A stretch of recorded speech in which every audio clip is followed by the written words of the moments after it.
She waited 5 days at the station until the child in boots said, "Will you marry my papa instead?"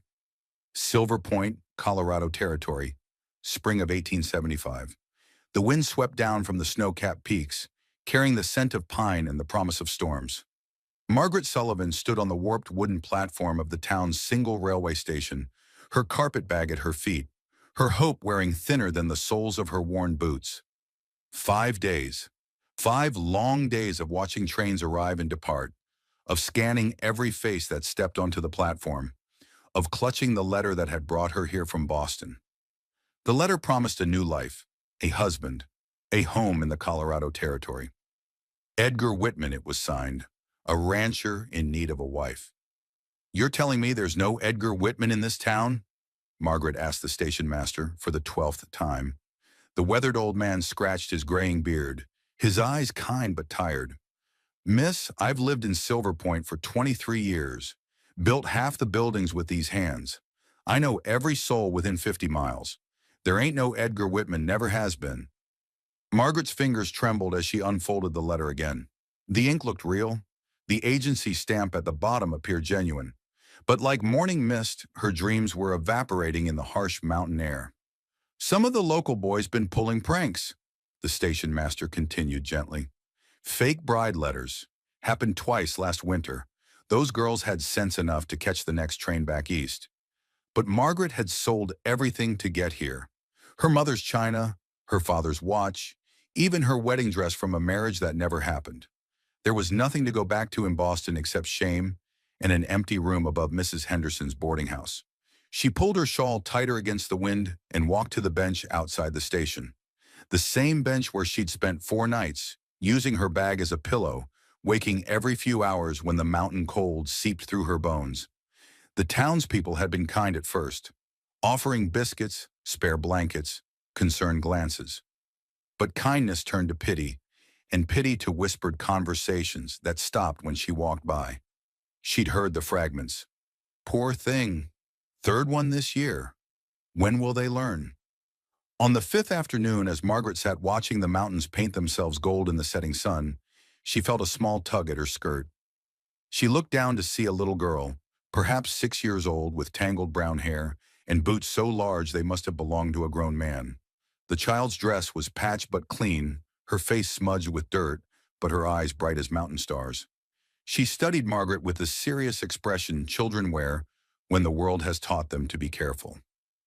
"Are you the lady who got left?" the girl asked, her voice small but clear. Margaret's throat tightened. "I suppose I am." The child nodded solemnly. "My name's Lucy. Papa says men who lie to ladies deserve a good thrashing." Despite everything, Margaret almost smiled. "Your papa sounds like a wise man." Lucy tilted her head, considering. "He's sad mostly, but he's good at fixing broken things." She paused, then added with startling directness, "Will you marry my papa instead?" Margaret's breath caught. "I... what? He needs someone. I think you need someone too. And you look like you could fix broken things as well." Before Margaret could respond, Lucy had grabbed her hand with surprising strength. "Come on, I can't walk to town alone, and Papa will worry if I'm late." Margaret looked down at the small hand wrapped around hers, warm despite the mountain chill. After 5 days of rejection, of being unwanted and forgotten, a child's simple trust felt like salvation itself. She picked up her bag and followed. The walk to the Carter Ranch took nearly an hour, winding through scrub oak and scattered pine, the path more suggestion than road. Lucy chattered the entire way, her 2 large boots scuffing against stones, her small hand never letting go of Margaret's. "Papa doesn't talk much since Mama went to heaven," Lucy explained matter-of-factly, "but he listens real good, and he makes the best flapjacks in all of Colorado Territory. Though don't tell Mrs. Henley at the general store I said so." Margaret found herself smiling despite the uncertainty gnawing at her stomach. "How long has it been since your mama passed?" 2 winters ago. I was real little then, but I remember her singing. Papa doesn't sing anymore." Lucy kicked a pebble ahead of them. "Maybe you could teach him again." The innocence of it nearly broke Margaret's heart. This child, barely 6 years old, trying to heal her father's wounds by bringing home a stranger from a train station. What kind of man raised such a trusting soul? And what kind of desperation had driven that soul to seek help from someone she'd never met? Lucy, Margaret said carefully, your papa might not be pleased that you brought me home. He might not want a wife. Lucy looked up at her with those bright, serious eyes. He needs one, though. He gets that look sometimes, like he's lost something and can't remember where he put it. And he talks to Mama's picture when he thinks I'm sleeping. The ranch appeared as they crested a small hill. It was modest but well-maintained. A two-story house with a wraparound porch, a red barn that had seen better days but still stood proud, and corrals that held a few horses and cattle. Smoke curled from the chimney and warm light glowed in the windows, painting golden rectangles on the dusty ground. A man emerged from the barn as they approached, wiping his hands on a rag. Even in the fading light, Margaret could see he was tall and broad-shouldered, his dark hair slightly too long, his face shadowed by a day's worth of stubble. He moved with the easy grace of someone comfortable with physical work, but there was something guarded in his posture. Lucy May Carter, he called, his voice carrying a note of relief mixed with exasperation. You know better than to wander off without telling me where you're going. I didn't wander, Papa. I went to fetch someone. Lucy dropped Margaret's hand and ran to her father. This is Margaret. She was waiting at the station for a man who doesn't exist, and I thought maybe she could wait here instead. The man's eyes found Margaret's, and she felt the weight of his assessment. His gaze was neither cruel nor kind, simply measuring. He had the weathered look of someone who spent his days outdoors, with lines around his eyes that spoke of squinting into sun and wind. But those eyes held a depth of sadness that matched the one Margaret had been carrying in her own chest. Samuel Carter, he said finally, touching the brim of his hat, and I'm going to have words with my daughter about bringing strangers home. I'm Margaret Sullivan, she replied, clutching her carpet bag tighter, and you don't need to worry about words. I can find my way back to town. In the dark? Through canyon country? Samuel's voice carried a practical concern rather than invitation. That's not safe, especially for someone who doesn't know the territory. Lucy looked between them, her small face creased with worry. Papa, she's been sleeping on that bench for 5 days. 5 whole days. And her man never came because he was never real. Something shifted in Samuel's expression. 5 days? Margaret's cheeks burned with embarrassment. Yes, I know how it sounds. I know how it looks. But I sold everything I had to get here, and she took a breath, forcing herself to meet his eyes. I had nowhere else to go. Samuel was quiet for a long moment, his gaze moving from Margaret to Lucy and back again. The child watched him with the intensity of someone who understood more about adult pain than she should. Lucy, he said finally, go wash up for supper. We'll have a guest tonight. Just tonight? Lucy asked, her disappointment clear. We'll see. Samuel's voice was gentler now. Go on. Lucy hesitated, then stood on her tiptoes to whisper something in her father's ear. Margaret caught only fragments. Lonely.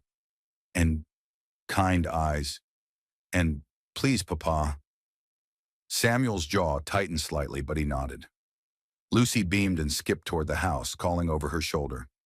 Margaret, you'll love Papa's beef stew. He makes it with potatoes and carrots and this secret spice that... Lucy, Samuel warned, and she giggled before disappearing through the front door. Left alone with him, Margaret felt the full awkwardness of her situation settle around her like a heavy cloak. Here she stood on a stranger's property, brought by his 6-year-old daughter, with nothing but a carpet bag and a heart full of foolish dreams. Mr. Carter, she began, I want you to know that I don't expect anything from you. Your daughter was kind to me when no one else was, but I understand that this is irregular. Irregular, he repeated, and there might have been the ghost of a smile at the corner of his mouth. That's one word for it. He studied her face in the lamplight spilling from the house. What kind of man promises to marry a woman and then doesn't exist?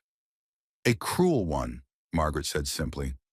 Or perhaps just a boy with too much time and too little conscience. Samuel nodded slowly. You have family back east? No one who would claim me now. The admission came out more bitter than she'd intended. And no money for a return ticket. It wasn't a question, but Margaret answered anyway. No.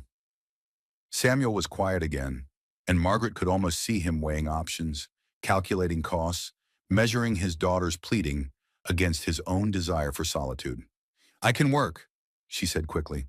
"I kept house for my aunt in Boston for 3 years. I can cook, clean, mend clothes. I know you don't need a wife, but perhaps you could use hired help. Just until I can earn enough to—" "Miss Sullivan," his voice stopped her rambling. "My daughter brought you here because she has a good heart and because she sees things I sometimes miss." He glanced toward the house where Lucy's silhouette could be seen moving past the kitchen window. "She's been trying to take care of me since her mother died, and that's not a burden any child should carry." Margaret waited, not daring to hope. "You can stay the night," Samuel said. "We'll talk more in the morning about what comes next." Relief flooded through her so suddenly she almost stumbled. "Thank you. I promise I won't be any trouble." Samuel Carter looked at her with those sad, careful eyes. "Miss Sullivan, in my experience, trouble comes whether we invite it or not. The question is whether it's the kind worth having." As if summoned by his words, Lucy's voice carried through the open door. "Papa! Margaret! Supper's getting cold." Samuel gestured toward the house. "Shall we?" Margaret picked up her bag and followed him toward the warm light and the scent of beef stew, toward the possibility that maybe, just maybe, her long wait was finally over. Inside, the house was simple but comfortable. A stone fireplace dominated one wall of the main room, with handmade furniture arranged around it. The kitchen was small but efficient, with a table that seated four and shelves lined with blue and white dishes. Lucy had already ladled stew into 3 bowls and was pouring milk from a pitcher. She looked up as they entered, her face bright with satisfaction. "I set a place for Margaret right between us," she announced. "That way she won't feel like a stranger." Samuel caught Margaret's eye over his daughter's head, and for just a moment she saw something softer in his expression. Not welcome, not yet, but perhaps the beginning of possibility. As they sat down to eat, Margaret realized that for the first time in 5 days, she wasn't alone. And for the first time in months, maybe years, she wasn't waiting for someone else to decide her fate. She was finally tentatively home. Margaret woke before dawn to the sound of roosters and the distant lowing of cattle. The small room Samuel had given her was sparse but clean, with a narrow bed, a washstand, and a window that looked out toward the mountains. She'd slept better than she had in days, finally warm and safe beneath a real roof. She dressed quickly in her brown traveling dress, the only clean one she had left, and made her way to the kitchen. She could hear movement in the barn already. Samuel was an early riser, it seemed. Lucy was still asleep, her small form curled under quilts in the room next to Margaret's.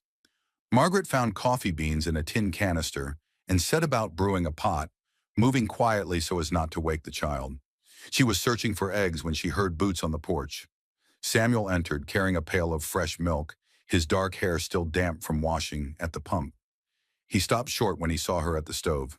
"You're up early," he observed, his voice neutral. "I'm used to early mornings. In Boston, I help my aunt with her boarding house. Breakfast for 12 people doesn't cook itself." Margaret poured him a cup of coffee, noting the way his shoulders relaxed slightly as the aroma reached him. "Thank you." He accepted the cup, their fingers brushing briefly. "About last night—" "Mr. Carter," Margaret interrupted gently, "you don't owe me explanations. You gave me shelter when I needed it most. That's more kindness than I've received in months."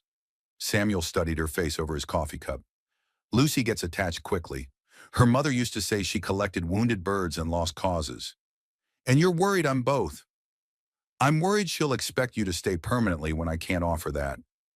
Margaret felt the sting but kept her expression calm. "I understand. I'll make sure she knows I'm only here temporarily." "It's not that I don't—" Samuel began, then stopped himself. "It's complicated." Before Margaret could respond, Lucy's voice carried from her bedroom. "Papa, I don't feel good." Both adults moved toward the sound immediately. They found Lucy sitting up in bed, her face flushed and her small body shivering despite the warm morning. Margaret pressed her hand to the child's forehead. "She's burning up." Samuel's face went pale. "Lucy, sweetheart, where does it hurt?" "My throat," Lucy whispered, her voice hoarse. "And I'm cold but hot at the same time." Margaret had seen this before during her years helping her aunt. It looks like fever. Has she been around anyone sick recently? Mrs. Henderson's grandson was poorly last week when we went to town for supplies. Samuel's voice was tight with worry. Damn it, I should have kept her away from the store. This isn't your fault, Margaret said firmly. Children get sick. It's what they do. She turned to Lucy. Have you been drinking water, sweetheart? Lucy shook her head weakly. Margaret looked at Samuel. We need to keep her drinking fluids and bring the fever down. Do you have willow bark or any kind of fever reducer? There might be some laudanum. No. Margaret's voice was sharp. That's too strong for a child. We need something gentler. She thought for a moment. Cool cloths, plenty of water, and if you have any mint or chamomile, we can make tea. Samuel nodded, some of the panic leaving his eyes now that there was a plan. I'll get the herbs from Sarah's garden. She always kept medicinals. As he left, Margaret sat on the edge of Lucy's bed. How are you feeling, little one? Scared, Lucy admitted in a small voice. When Mama got sick, she went to heaven. Am I going to heaven too? Margaret's heart clenched. Oh, sweetheart, no. This is just a fever. Lots of children get fevers and get better. You're going to be fine. Promise? Margaret hesitated. She'd learned not to make promises she couldn't keep, but looking at those frightened eyes, she found herself saying, I promise I'll take very good care of you until you feel better. How's that? Lucy nodded, seemingly satisfied with this compromise. Samuel returned with herbs and clean cloths. Together, they worked to make Lucy comfortable, Margaret brewing tea while Samuel bathed his daughter's face with cool water. There was something natural about working alongside him, their movements coordinated without discussion. You're good at this, Samuel observed as Margaret coaxed Lucy to drink small sips of chamomile tea.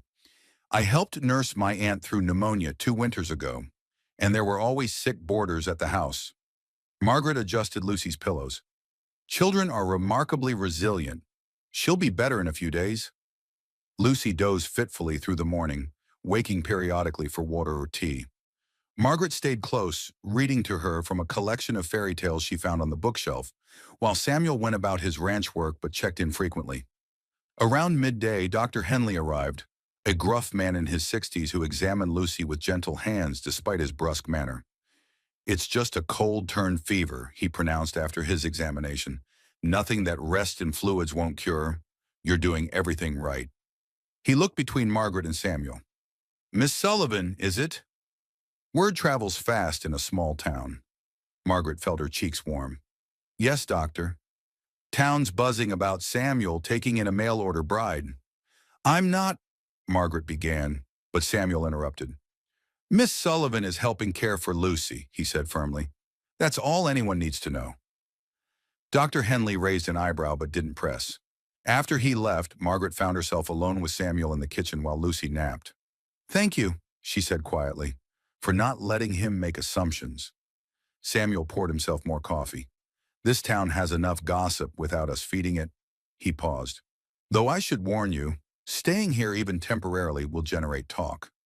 I'm used to being talked about. In Boston, I was the spinster who never married, then the desperate woman chasing after mail-order proposals.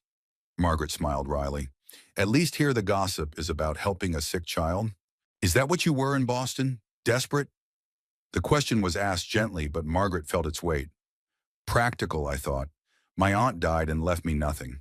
I had no family, no prospects, no way to support myself except by taking in washing or working in a factory. She met his eyes. A marriage proposal, even from a stranger, seemed like hope. Samuel was quiet for a moment. What did you do before your aunt died? I taught school for 2 years. Then I helped her with the boarding house when she got sick. Margaret traced patterns on the wooden table with her finger. I liked teaching. The children were bright, full of possibility. Why did you stop? The school board decided I was too old to be unmarried and still teaching their children. They said it set a bad example. The old hurt was still there, but duller now. I was 26. Samuel's expression darkened. Fools. The simple declaration, spoken with quiet conviction, made something warm bloom in Margaret's chest. When was the last time anyone had defended her without being asked? Lucy's voice drifted from her room.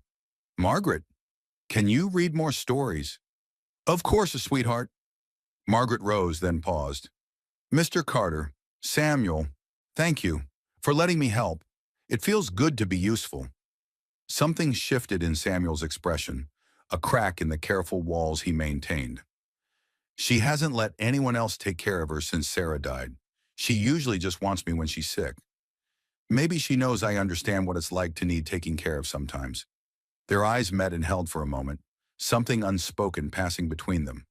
Then Lucy called again, and the moment broke. Margaret spent the afternoon reading fairy tales and singing half-remembered lullabies while Lucy dozed. Samuel appeared periodically, bringing fresh water, checking the child's temperature, lingering longer than necessary to listen to Margaret's stories. As evening approached, Lucy's fever began to break. She managed to eat some broth and keep it down, and her eyes were clearer when she looked at Margaret.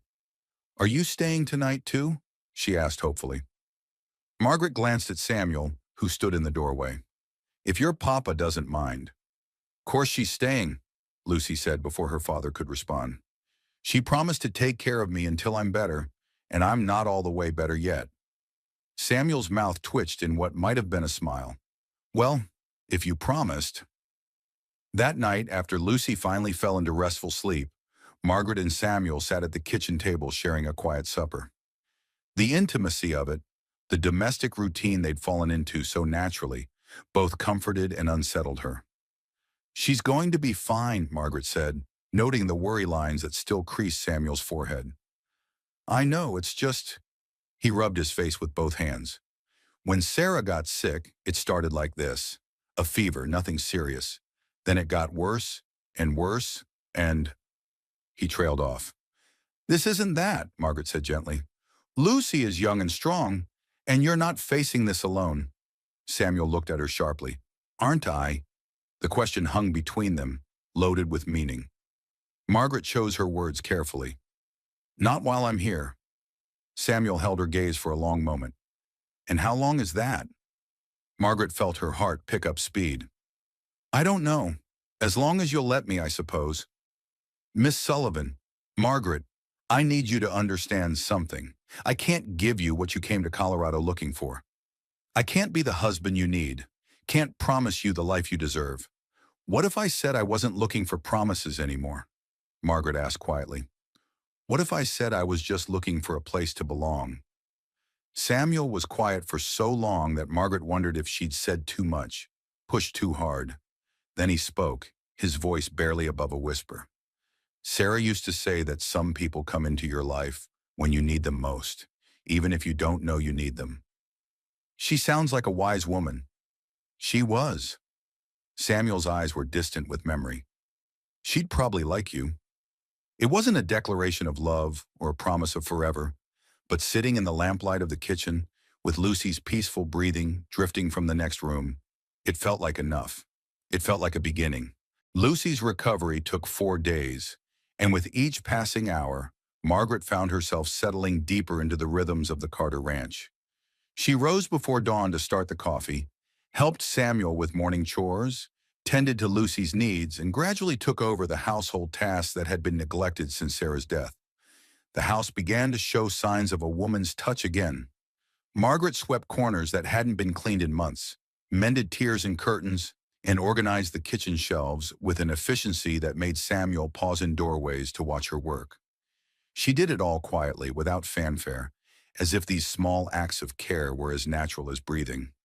On the 3rd day of Lucy's illness, Margaret was hanging laundry when she heard voices from town. Mrs. Henderson and another woman were walking past the ranch boundary, their conversation carrying on the morning air. Staying there like she owns the place, Mrs. Henderson was saying. Poor Samuel doesn't know what hit him. Well, she can't stay forever, the other woman replied. Decent women don't live unmarried with widowers, no matter what the circumstances. Mark my words, she'll have her claws in him before the month is out. That's how these desperate Eastern women operate. Margaret's hand stilled on the clothesline. She'd expected gossip, but the casual cruelty still stung. She was pinning up one of Lucy's nightgowns when Samuel's voice came from behind her. Don't listen to them. She turned to find him standing a few feet away, a feed bucket in his hand. His jaw was tight, his eyes hard. Hard not to when they're not exactly whispering, Margaret replied, forcing her voice to stay level. Helen Henderson has been trying to marry me off to her niece since Sarah died. She sees you as competition. Am I? The question slipped out before Margaret could stop it. Samuel's expression grew carefully neutral. You're a woman helping care for my sick daughter. Nothing more, nothing less. It should have been reassuring. Instead, it felt like a door closing. That afternoon, Lucy was finally well enough to sit up and eat solid food. Margaret brought her a bowl of soup and found the child unusually quiet. What's wrong, sweetheart? I heard the ladies talking, Lucy said in a small voice. They said mean things about you. Margaret's heart sank. What did they say? That you're trying to trick Papa into marrying you, and that decent ladies don't live with men they're not married to. Lucy looked up with worried eyes. Are you not decent? Margaret sat on the edge of the bed, choosing her words carefully. Sometimes people say things when they don't understand a situation. Lucy, I'm here to help take care of you while you're sick. That's all. But what happens when I'm better? It was the question Margaret had been dreading. I don't know, little one. I don't want you to go, Lucy said, her lower lip trembling. You make Papa smile again, and you sing pretty songs, and you know all the best stories. Your Papa smiled before I came here? Not the same way. Not the way he used to smile at Mama. The observation was too perceptive for a 6-year-old, and it made Margaret's chest tight with something she couldn't name. By the 5th day, Lucy was well enough to venture outside. Margaret watched from the kitchen window as the child ran to the chicken coop, Samuel following at a careful distance. The fever had broken completely, leaving Lucy pale but energetic, chattering to the chickens about everything that had happened while she was sick. Margaret was kneading bread when Samuel came inside, stomping mud from his boots. She's back to her old self, he observed, accepting the coffee cup Margaret offered him. Children recover quickly when they're loved and well cared for. Samuel leaned against the kitchen counter, studying her face. You're good with her. She's easy to love. Is she? The question was quiet, thoughtful.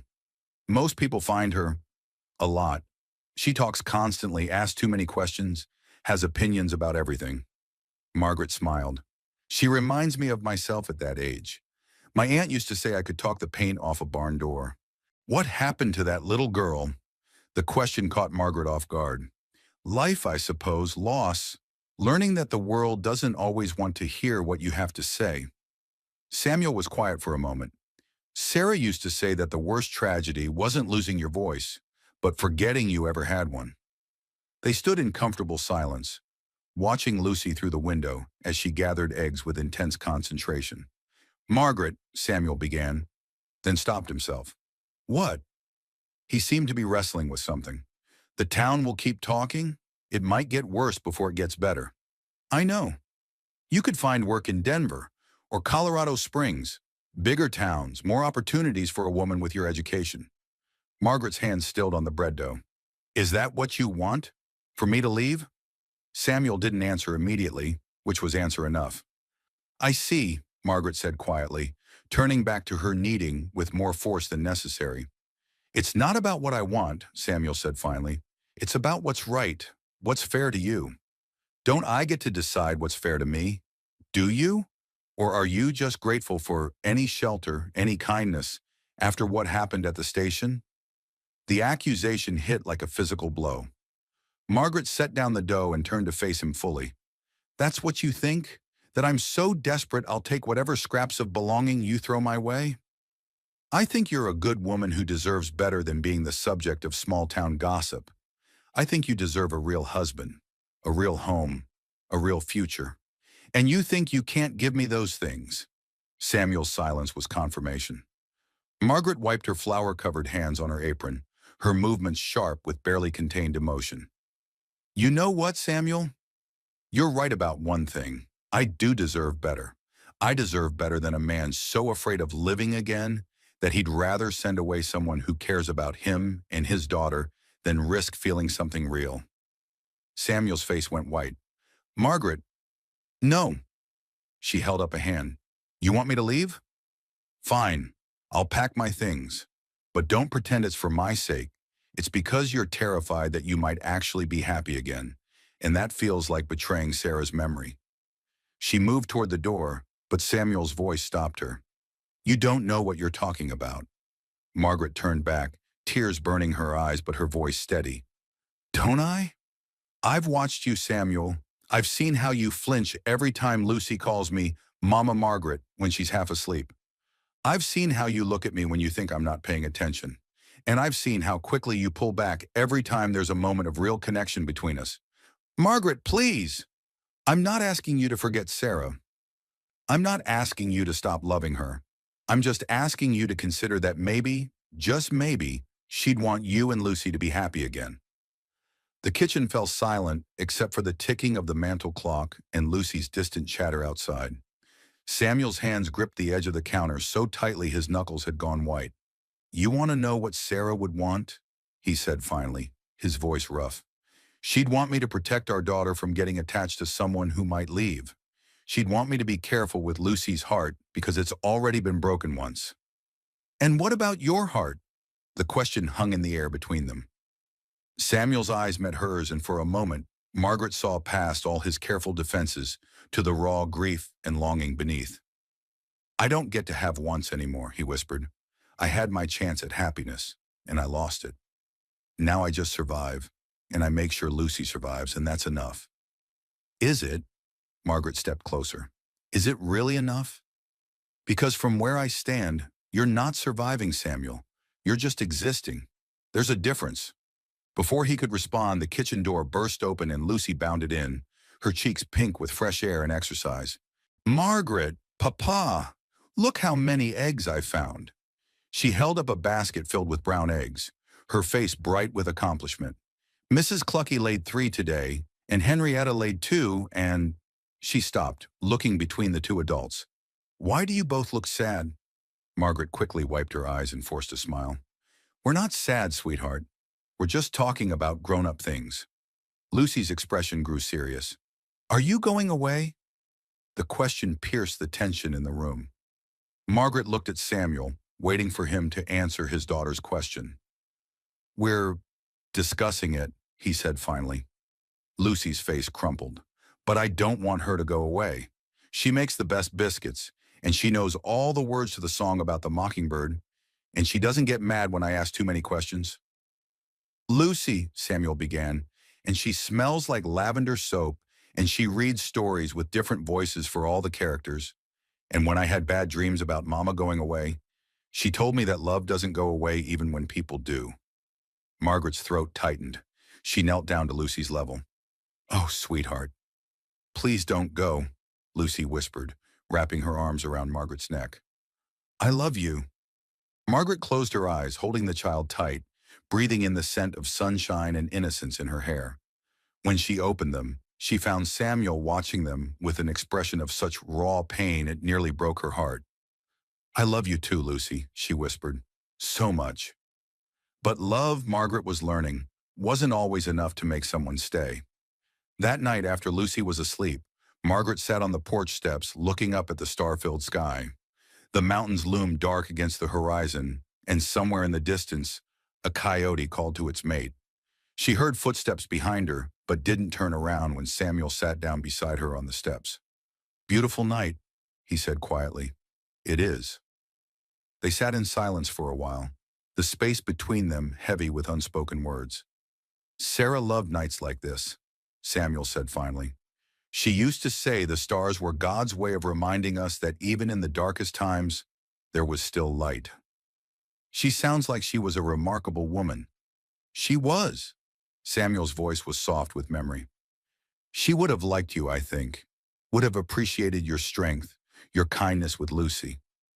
Margaret turned to look at him. But that's not enough, is it?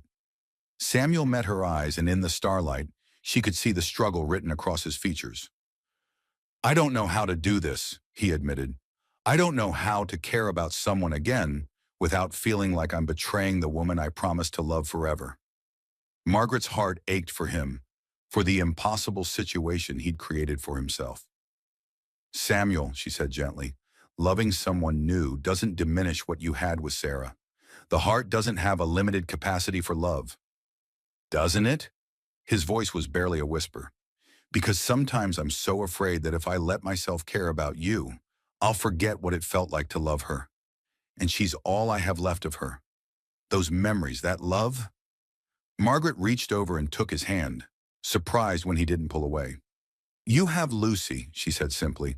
Sarah lives on in her every day, in her laugh, her curiosity, her capacity for love. You don't need to hold on to grief to hold on to Sarah. Samuel's thumb traced across her knuckles, the touch so gentle it made her breath catch. What if I disappoint you? He asked. What if I can't be what you need? What if you don't have to be anything but yourself? They sat there under the vast Colorado sky, hands intertwined, neither making promises they weren't sure they could keep. But for the first time since Margaret had arrived at the Carter Ranch, the silence between them felt like possibility instead of goodbye. The discovery came by accident, as most life-changing moments do. Margaret was cleaning the main bedroom, something that had been neglected since Sarah's death, when she found the loose floorboard. She'd been sweeping under the bed when her broom handle caught on what she thought was a nail, but proved to be the edge of a board that shifted under pressure. Curiosity overtook caution. Margaret pried up the board and found a small wooden box hidden beneath, wrapped in oiled cloth to protect it from moisture. Her hands trembled as she lifted it out. This was clearly something private, something Samuel had hidden away. She should have replaced the board and walked away, should have pretended she'd never found it. But something about the careful way it had been wrapped, the deliberate secrecy of its hiding place, made her fingers work at the cloth before her conscience could stop her. Inside the box were letters, dozens of them, all in Samuel's careful handwriting, all addressed to my dearest Sarah. The paper was yellowed at the edges, some pages stained with what might have been tears. Margaret's breath caught as she realized what she was looking at, letters to his dead wife. She started to close the box, knowing she had no right to read something so private. But one letter lay partially unfolded on top, and her eyes caught the first few lines before she could stop herself. My dearest Sarah, it's been 6 months now, and I still wake up reaching for you. Lucy asked me yesterday why I talk to your picture when I think she's sleeping. I didn't know what to tell her. How do you explain to a child that sometimes the dead feel more real than the living? Margaret's hands shook as she carefully refolded the letter. These weren't just messages to the dead. They were the desperate communications of a man trying to maintain connection with the only woman he'd ever loved. The raw pain in even those few lines made her chest ache with sympathy. She was replacing the board when she heard footsteps in the hallway. Margaret? Samuel's voice carried through the house. Are you upstairs? Coming, she called, quickly smoothing the rug over the hiding place. But her hands were still trembling when she reached the kitchen, and Samuel noticed immediately. You look pale. Are you feeling all right? Fine, she said quickly. Just tired. But Samuel's eyes were too sharp, and he'd lived with secrets long enough to recognize them in others. His gaze moved past her toward the stairs, then back to her face. Were you in my room? The question was asked quietly, but Margaret heard the underlying tension. I was cleaning. I thought... She stopped, meeting his eyes. I found something I shouldn't have. Samuel went very still. What did you find? Margaret's throat felt dry. A box, under the floorboards. I didn't read much, I swear. Just a few lines before I realized. You had no right. Samuel's voice was low, controlled, but she could see the fury building behind his careful exterior. I know, I'm sorry. I was just cleaning, and the board was loose. And you decided to pry into something that wasn't yours. Samuel stepped closer, his eyes hard as flint. Those letters are private, sacred. Samuel, please, did you read them? All of them? No, just the beginning of one, and then I stopped. I put everything back. Get out. The words were spoken quietly, but they hit Margaret like a physical blow. Samuel, get out of my house, now. Margaret felt tears burning her eyes, but she kept her voice steady. Let me explain. There's nothing to explain. You violated my privacy, my trust, my... His voice cracked slightly. Those letters are all I have left of her. The only way I can still talk to her, still feel connected to, I know, Margaret whispered. I could see that. The love in them. The pain. I stopped reading the moment I understood. Samuel turned away from her, his shoulders rigid. It doesn't matter. You shouldn't have. You're right. I shouldn't have. But Samuel, those letters. She took a careful step closer. You're torturing yourself. That's not your concern, isn't it? When it affects Lucy, when she watches you talk to pictures and write to ghosts instead of living in the world with her. Samuel spun around, his face white with anger. Don't you dare bring my daughter into this. Don't you dare presume to tell me how to grieve or how to father. I'm not presuming anything. I'm just saying that Sarah is gone, and you're still here, and Lucy needs a father who's present, not one who's spending all his emotional energy on the dead. The silence that followed was deafening. Samuel stared at her as if she'd slapped him. How dare you, he whispered. How dare you stand in my house in the room where she died and tell me I need to let go of the woman I promised to love forever. Margaret felt her own anger rise to match his. I'm not telling you to let go of her. I'm telling you to let go of the guilt that's keeping you from living. You know nothing about my guilt, don't I? Margaret stepped closer, her voice gaining strength. You feel guilty because you're attracted to me. You feel guilty because sometimes you forget to think about Sarah for hours at a time. You feel guilty because Lucy is bonding with me. And part of you wants that, wants us to be a family, and it feels like betraying Sarah's memory. Samuel's face went through a series of expressions: shock, denial, and finally raw vulnerability. Stop, he said, but his voice had lost its anger. You think loving someone new means loving Sarah less. But that's not how love works, Samuel. The heart doesn't have a limited capacity. Loving me, if that's what you want, doesn't diminish what you felt for her. You don't understand, Samuel said, his voice breaking. I promised her I'd never love anyone else. On her deathbed when she was dying, I held her hand and promised that she was it for me, that no one would ever take her place. Margaret's anger dissolved instantly, replaced by deep sadness for both of them. Oh, Samuel. She was scared, he continued, tears now flowing freely down his cheeks. Scared of leaving Lucy, scared of leaving me. And I thought if I promised her she'd always be the only one, it would give her peace. But now you feel trapped by a promise made in grief to a dying woman who probably just needed to know she was loved. Samuel sank into a kitchen chair, his head in his hands. I write to her every week. I tell her about Lucy, about the ranch, about... He looked up at Margaret with anguished eyes. About you. The admission hung between them like a bridge neither was sure they could cross. What do you tell her about me? Margaret asked gently. Samuel's laugh was hollow. That I don't know what to do. That I care about you in ways I promised I never would again. That Lucy loves you, and part of me is grateful for that, and part of me is terrified. Margaret sat down across from him, close enough to touch but not touching. What do you think she would say back if she could? I don't know anymore. Samuel wiped his eyes with the back of his hand. I thought I knew.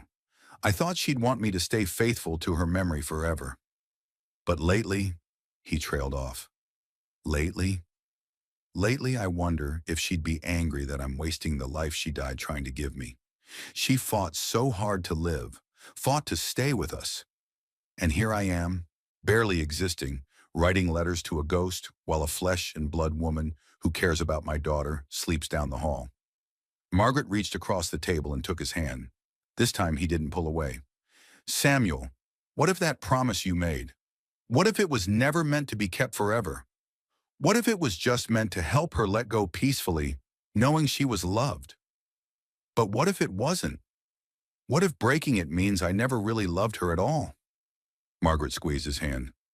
Do you think I love my parents less because I came to care about my aunt? Do you think Lucy loves Sarah less because she's learning to love me? Samuel was quiet for a long moment. It's different. Is it? Or is it just scarier because romantic love feels more exclusive? I don't know how to do this, Samuel admitted. I don't know how to care about you without feeling like I'm betraying her. I don't know how to let myself be happy again. Maybe you don't have to figure it all out at once. Maybe you just have to decide whether you want to try. Samuel studied her face in the lamplight. And if I can't, if I try and fail, if the guilt is too strong, then at least you'll have tried. At least Lucy will have seen her father choose life over death, hope over fear. And what about you? What if I break your heart in the process?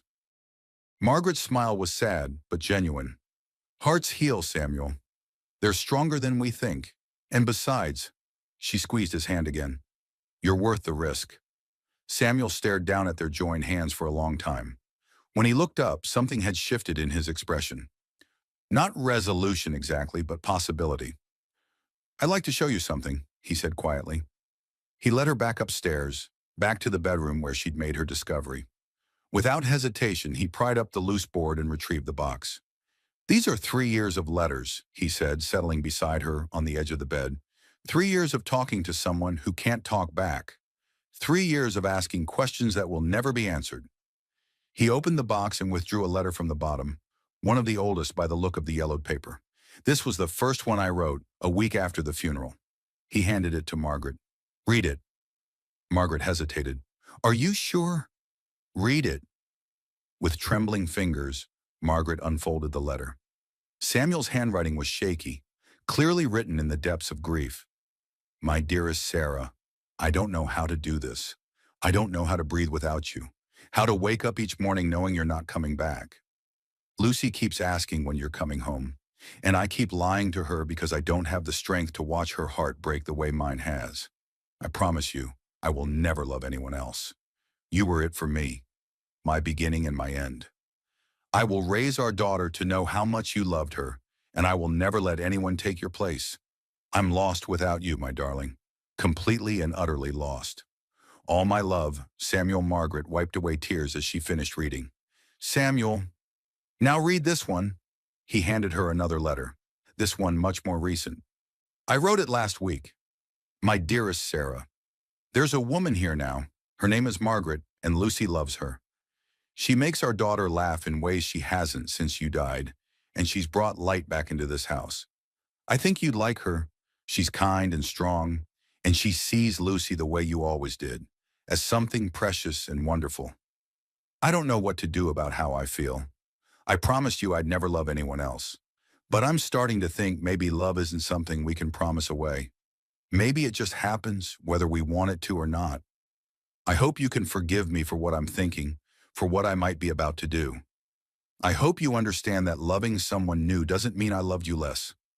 Lucy needs a mother, and I think I might need Margaret too. Help me know what's right, my darling.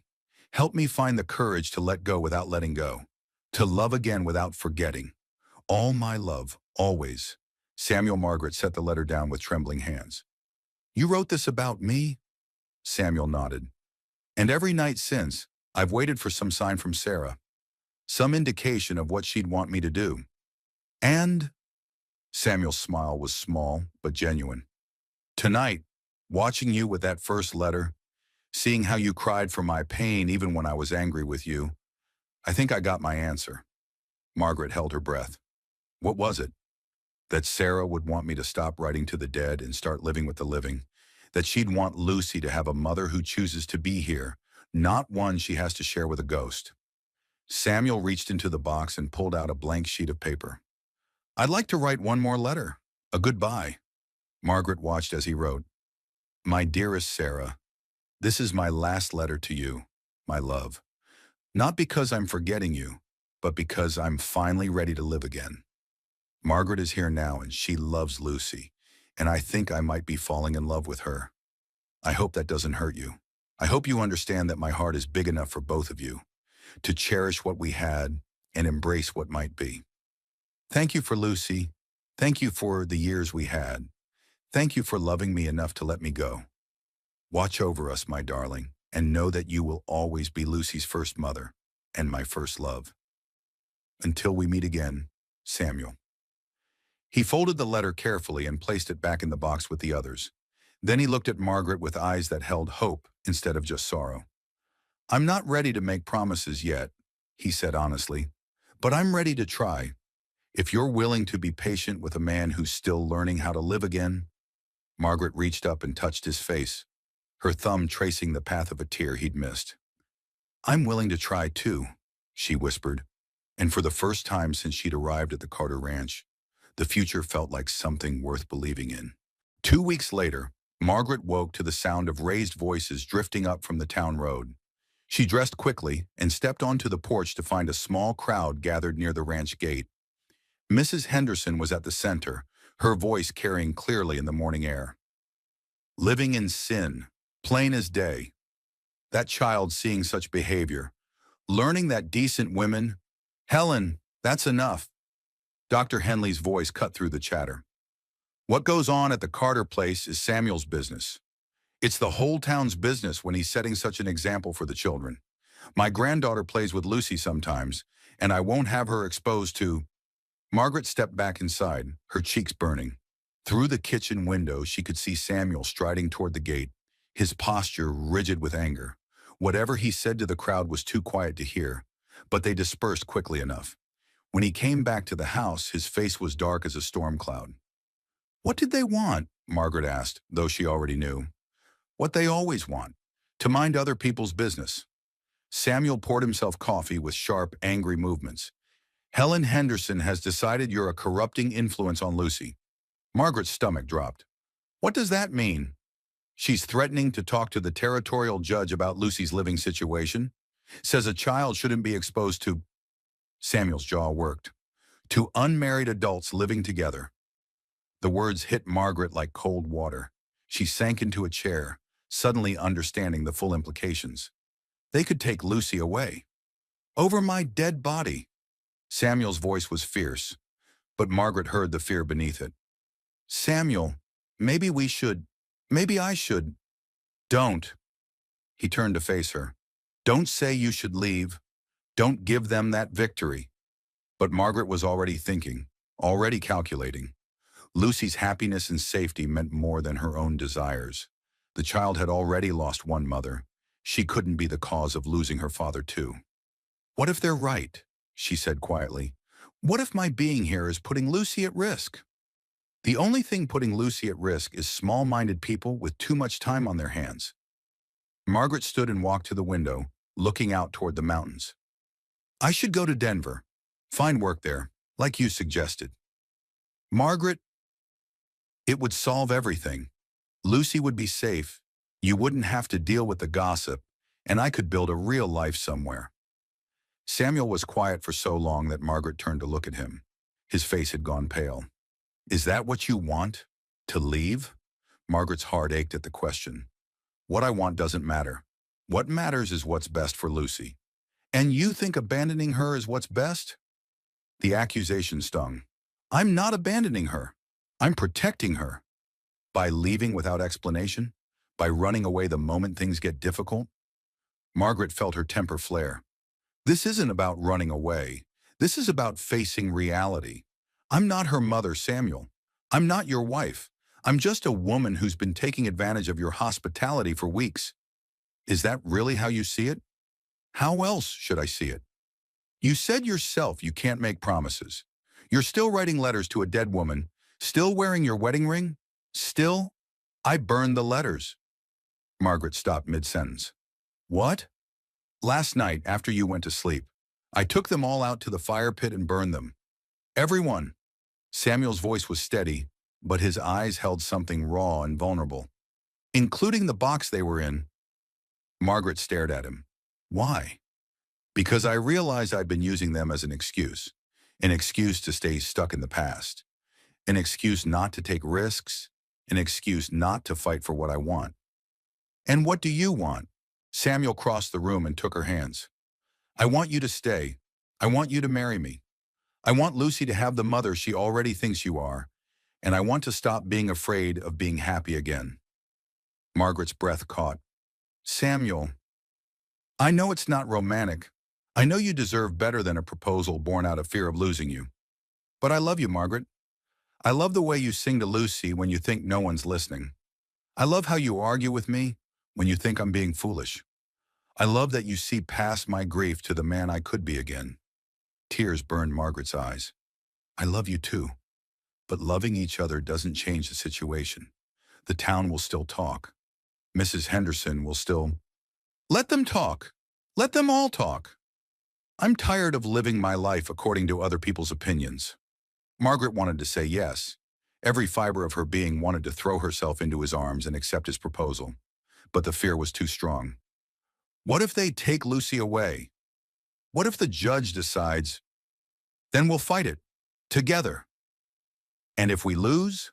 Samuel's face grew grim. We won't lose. I won't let them take my daughter. Margaret pulled her hands free and stepped back.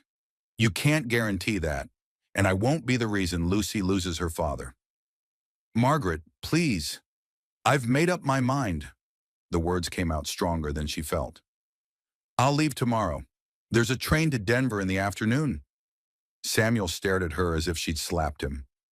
Just like that? You're giving up on us? I'm saving us, all of us. By breaking Lucy's heart? By breaking mine? Margaret had to look away from the pain in his eyes. Hearts heal. Do they? Because mine hasn't healed from Sarah's death, and now you want to break it all over again.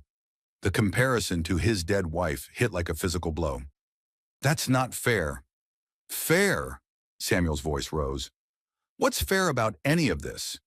What's fair about finally finding someone who makes me want to live again, only to have her run away the moment things get difficult? Before Margaret could respond, Lucy's voice came from the stairway. Why are you yelling? Both adults turned to see the little girl standing at the bottom of the stairs, still in her nightgown, her eyes wide with worry. We're just talking, sweetheart, Margaret said, forcing her voice to be calm. Talking loud, Lucy observed. She looked between them with the sharp perception of a child who'd learned to read adult emotions. Are you fighting about me? Margaret and Samuel exchanged glances. Not about you, Samuel said carefully. Never about you. Lucy patted across the kitchen and climbed into Margaret's lap with the easy trust that made Margaret's heart ache. Mrs. Henderson said mean things about you yesterday, Lucy said, wrapping her arms around Margaret's neck. She said you were a bad lady who was going to ruin our family. Margaret's throat tightened. What did you tell her? I told her she was wrong. I told her you were the best lady in the whole world, and that you made Papa smile, and that you were my almost mama. Your almost mama? Lucy nodded solemnly. Because you take care of me like a mama, and you love me like a mama. But you're not married to Papa, so you can't be my real mama yet. The innocence of it broke Margaret's heart. She looked up to find Samuel watching them with an expression of such longing it took her breath away. Lucy, Margaret said carefully, what would you think if I had to go away for a while? The child went very still. Go away where? To Denver, to find work. But why?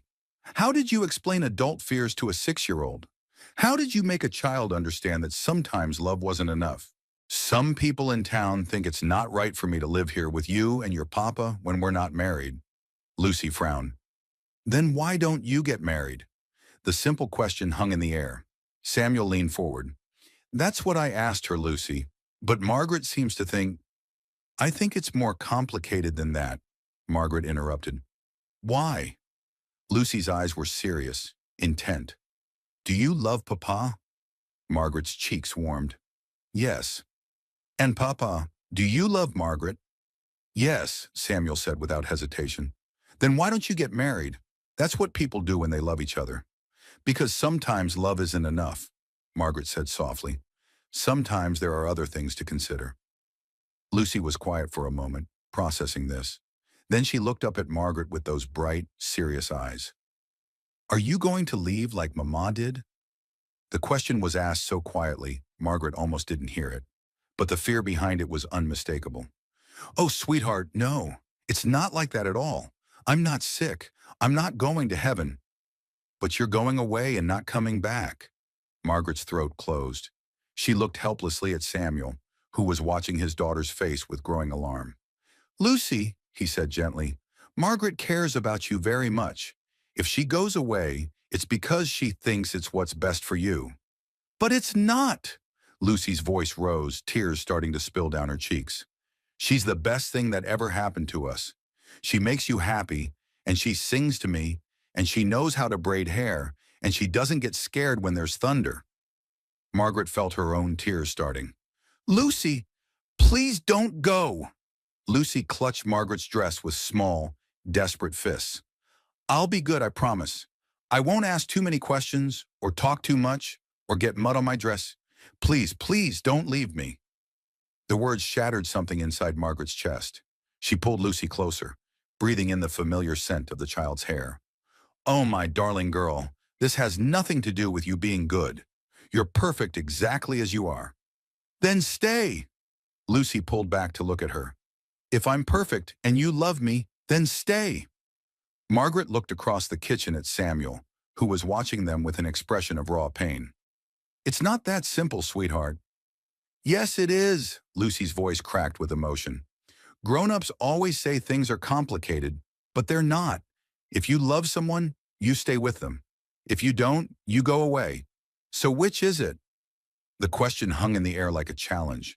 Margaret felt the weight of it, the simple truth that cut through all her fears and rationalizations. She loved them. She loved Lucy with the fierce protectiveness of a mother, and she loved Samuel with the deep, abiding love of a woman who'd found her other half.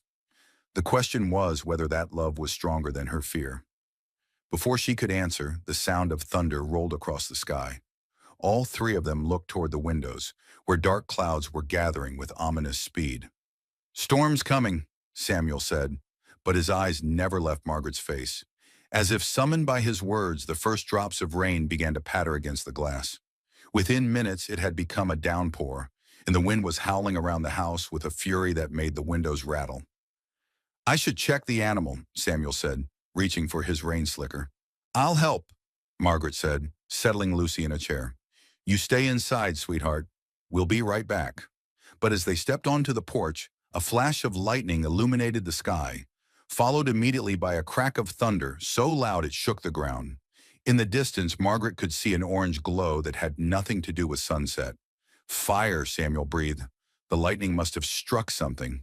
The glow was coming from the direction of the Henley farm, but as they watched, the wind carried sparks toward the Carter property. Margaret could see embers landing in the dry grass near the barn. The animals, she shouted over the wind. Without thinking, she ran toward the barn, her skirts whipping around her legs. Behind her, she heard Samuel shouting her name, but the wind snatched his words away. The barn was filled with smoke when she reached it, but no flames yet. The horses were screaming with terror, and the cattle were bellowing in panic. Margaret fought her way through the smoke to the nearest stall. Easy, boy, she whispered to Samuel's gelding as she fumbled with the latch. We're getting you out of here. One by one, she released the animals, slapping them toward the open doors where Samuel was waiting to guide them to safety. The smoke was getting thicker, making her eyes stream and her lungs burn. She was releasing the last cow when she heard it, a deep, ominous creaking from above. She looked up to see flames licking at the roof beams. Margaret! Samuel's voice came from the doorway. Get out of there! Now! She turned toward his voice, but the smoke was so thick she could barely see. Her foot caught in something, a rope or piece of tack, and she went down hard, her head striking the edge of a feed bin. The world went gray around the edges. She could hear Samuel calling her name, could feel the heat of the flames growing closer, but her body wouldn't respond to her commands. Then strong arms were around her, lifting her, carrying her toward the light and air and safety. Samuel's voice was in her ear, rough with panic and smoke. I've got you! I've got you! Stay with me! They collapsed together on the wet grass, a safe distance from the barn, both of them coughing and gasping. Margaret's head throbbed where she'd hit it, but she was alive, and Samuel's arms were around her, and that was enough. The barn was fully engulfed now, flames reaching toward the storm-dark sky. But the rain was falling harder, and Samuel had managed to create fire breaks around the other buildings. The house was safe. The animals were safe. They were safe. You could have been killed, Samuel said, his voice shaking. When I saw you go down in there, when I thought... But I didn't, Margaret said, touching his face with trembling fingers. I'm right here. Don't ever scare me like that again. Then don't give me reasons to run into burning buildings for you. Samuel's laugh was shaky but real. Is that a yes? Margaret looked up at him through the rain and smoke. at this man who had just risked his life to save hers, who loved her daughter as his own, who was offering her everything she'd ever wanted. "That's a yes," she whispered. And as Samuel's lips found hers in the rain, Margaret finally understood that sometimes the greatest courage wasn't in running away from something. It was in running toward it, even when the path was uncertain and the risks were real, even when you might get burned. The morning after the storm dawned clear and bright, as if nature itself had been washed clean by the rain and fire. Margaret woke to the sound of hammering and found Samuel already at work, framing a new barn with lumber borrowed from neighbors who had appeared at daybreak without being asked. "Word travels fast," Samuel explained when Margaret brought him coffee. "Fire's everyone's enemy out here. When one ranch burns, the whole community feels it." Even Mrs. Henderson was there, though she kept her distance from Margaret, directing her grandsons and hauling boards with pointed efficiency. Dr. Henley worked alongside Samuel, his sleeves rolled up despite his age, and the blacksmith had brought his sons to help with the heavy lifting. It was Lucy who broke the careful peace. "Papa's going to marry Margaret," she announced to anyone who would listen, her voice carrying clearly across the worksite. "They kissed in the rain, and now we're going to be a real family." The hammering stopped. Conversation died. Every head turned toward Margaret and Samuel, who stood frozen with matching expressions of mortification. Mrs. Henderson's mouth pinched into a tight line. "Is that so?" Samuel straightened, setting down his hammer. His voice carried clearly in the sudden silence. "Yes, it is. Margaret has agreed to be my wife." The announcement rippled through the crowd like a stone thrown in still water.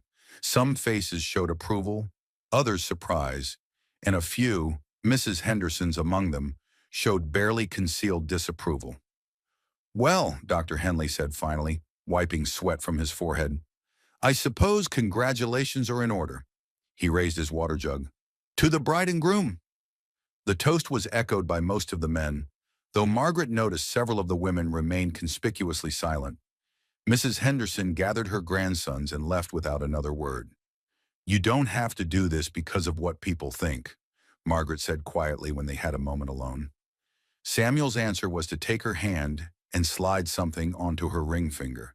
She looked down to see a simple band carved from wood, oak by the look of it, polished, smooth and warm from his pocket.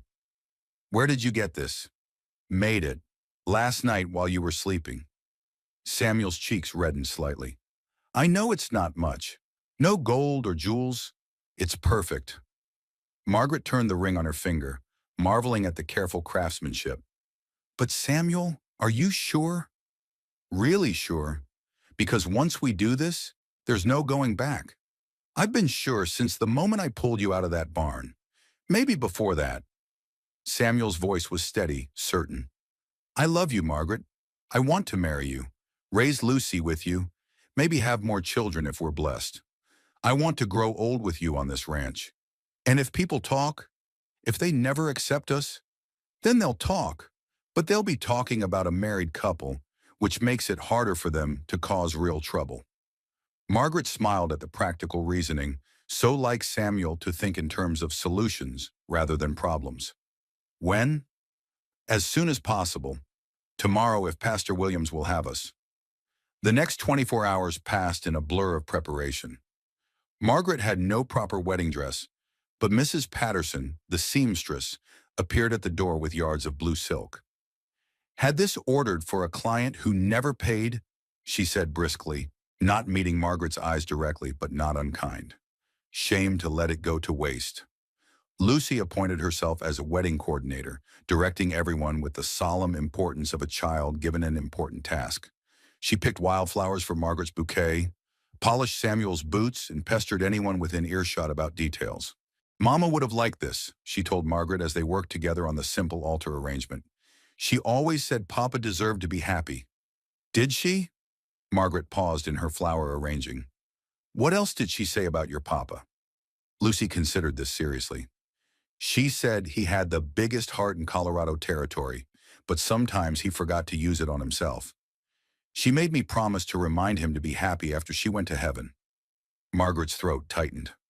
"And have you reminded him?" "I tried, but I don't think he listened until you came." Lucy looked up at Margaret with those bright, serious eyes.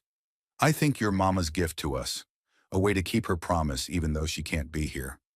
The simple faith of it nearly undid Margaret.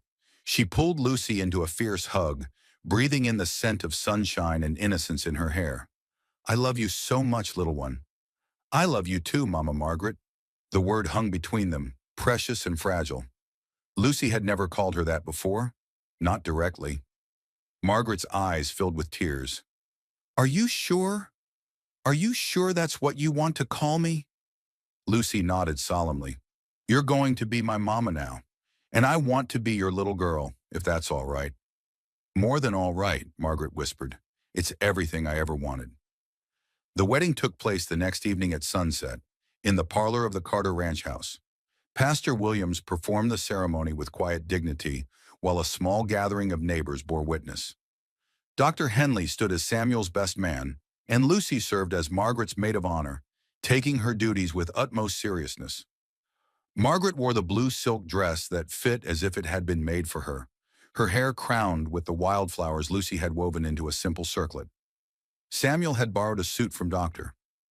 Henley, and though it was slightly too large, he looked handsome and nervous and utterly sincere. When the pastor asked if anyone had objections to the union, Margaret held her breath. But the silence held, and the ceremony continued. "Do you, Samuel James Carter, take Margaret Rose Sullivan to be your lawfully wedded wife, to have and to hold in sickness and in health, for richer and poorer, as long as you both shall live?" "I do." Samuel's voice was strong, certain. "And do you, Margaret Rose Sullivan, take Samuel James Carter to be your lawfully wedded husband, to have and to hold in sickness and in health, for richer and poorer, as long as you both shall live?" Margaret looked into Samuel's eyes and saw their future there. Quiet mornings over coffee, Lucy's laughter filling the house, perhaps other children to love and raise. She saw arguments and reconciliations, hard times and good times. The ordinary, miraculous life of two people choosing each other day after day. "I do." "Then by the power vested in me by the territory of Colorado, I pronounce you husband and wife. Samuel, you may kiss your bride." Samuel's kiss was gentle, reverent, full of promise. Around them, their small congregation erupted in applause. But Margaret heard only the beating of her own heart and Lucy's delighted giggle. "We're a family now," Lucy announced to the room. "A real family." The celebration that followed was simple but joyful.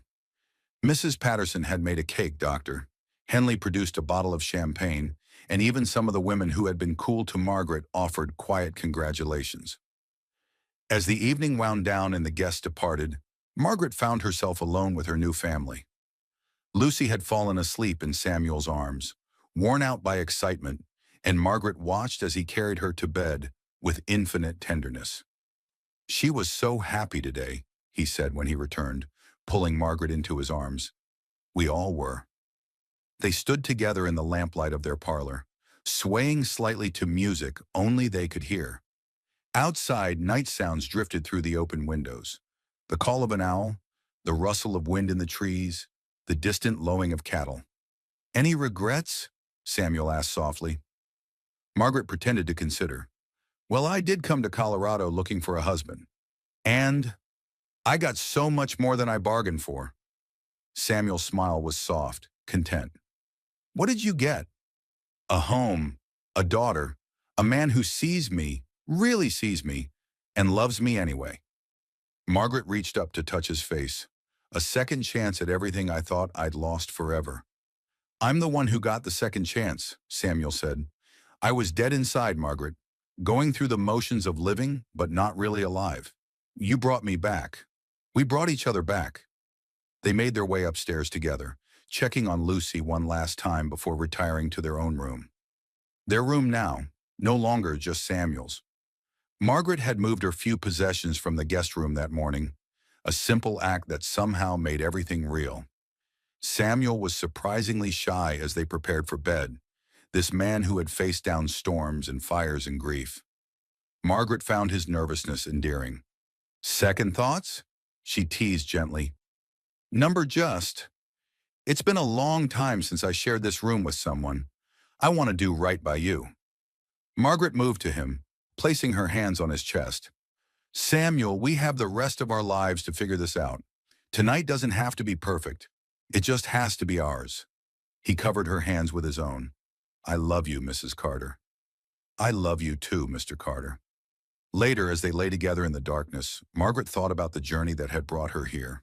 The fake letter that had seemed like the end of everything had actually been the beginning. The 5 days of waiting at the station hadn't been wasted time. They had been preparation, stripping away her old expectations to make room for something better than she had ever imagined. Samuel, she whispered. Thank you. For what? For seeing past the desperate woman at the train station. For letting Lucy bring me home.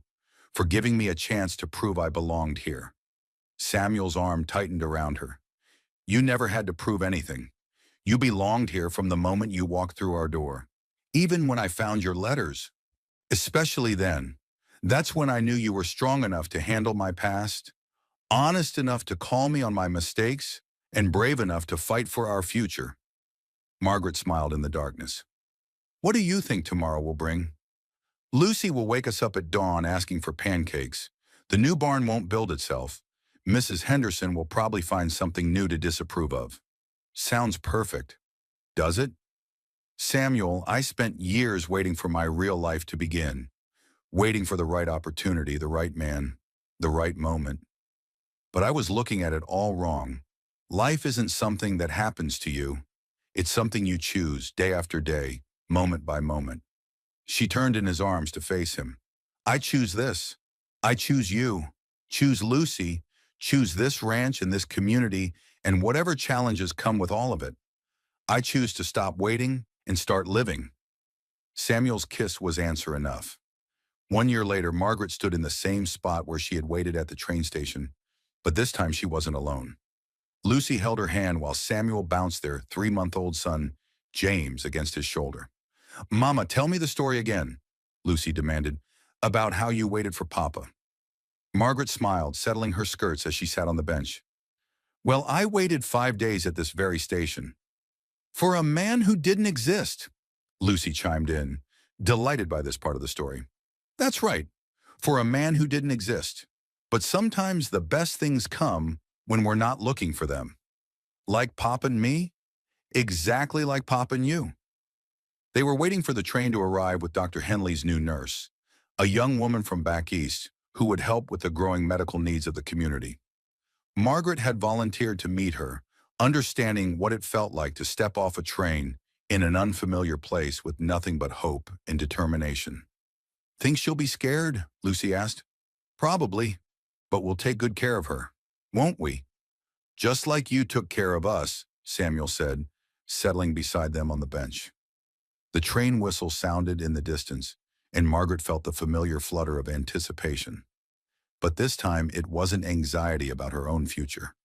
It was excitement about welcoming someone new to their community, their family extending to embrace another soul in need of belonging. Here it comes, Lucy said, bouncing with excitement. Margaret squeezed her daughter's hand and smiled at her husband. Here it comes indeed. As the train pulled into the station, Margaret thought about letters that had never existed, promises that had been meant to be broken, and the strange, perfect way that life had of bringing people together just when they needed each other most. She was no longer waiting. She was home. Margaret Sullivan waited 5 days at a train station for a man who never existed. What she found instead was a love that was more real than any promise written on paper, a daughter who needed her as much as she needed them, and a home that chose her back. Sometimes the greatest gifts come disguised as disappointments. Sometimes the letter that breaks your heart is actually leading you toward the life you were meant to live. And sometimes waiting isn't about the destination. It's about becoming the person ready to recognize home when you finally find it. Margaret's story reminds us that courage isn't the absence of fear.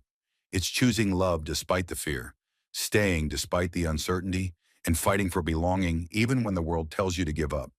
She didn't just find a husband in Samuel Carter. She found a man willing to heal alongside her, to build something new from the ashes of what was lost. And Lucy? Lucy teaches us that children see truth more clearly than adults sometimes do. They understand that families aren't just born, they're chosen, nurtured, and built one small act of love at a time. Her simple question, "Why don't you get married?" cut through all the complicated fears and reminded two wounded hearts that love, at its core, is beautifully simple. The American frontier was harsh, unforgiving, and often cruel to those who didn't fit its narrow definitions of acceptable. But it was also a place where people could reinvent themselves, where a mail-order bride could become a beloved wife and mother, where a grieving widower could learn to love again, and where a little girl's wisdom could heal two broken hearts. This is the magic of the Wild West, not just the dramatic shootouts and cattle drives that fill our movies, but the quiet heroism of ordinary people choosing extraordinary love. The courage of women who traveled thousands of miles for the chance at happiness.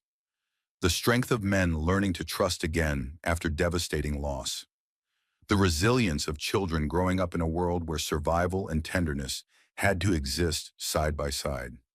Margaret's journey from that train station bench to the altar of the Carter Ranch reminds us that sometimes the best love stories begin with the worst disappointments. That sometimes we have to lose our original plan to find our true purpose. And that home isn't a place you arrive at. It's a choice you make every day with the people who see your heart and choose to stay. In a world that often feels uncertain and disconnected, stories like these remind us of love's enduring power to transform not just individuals, but entire communities. Margaret didn't just marry Samuel, she became part of Silver Point, Colorado, contributing her strength to a growing town that needed every kind of courage it could find. She waited 5 days at the station, but she spent a lifetime proving that the best things are worth waiting for and worth fighting for once you find them. No one waits alone anymore at the Carter Ranch, and no one ever will. If you believe in second chances and slow-burn Western romance, don't forget to subscribe to Wild West Stories. Every week, we bring you tales of courage, love, and redemption from the American frontier. Stories of ordinary people who chose extraordinary love against all odds. Hit that subscribe button and ring the notification bell so you never miss a story of frontier hearts finding their way home. Next week, she disguised herself as a man for 10 years until one kiss revealed everything. A tale of deception, danger, and a love that couldn't be hidden forever. Like this video, if Margaret's story touched your heart, share it with someone who believes in the power of second chances and tell us in the comments. What would you have done in Margaret's place? Would you have had the courage to stay and fight for love, or would fear have sent you on the next train east? Until next time, remember, sometimes the best love stories begin with broken promises and end with unbreakable bonds. This is Wild West Stories, where every heart finds its home on the frontier.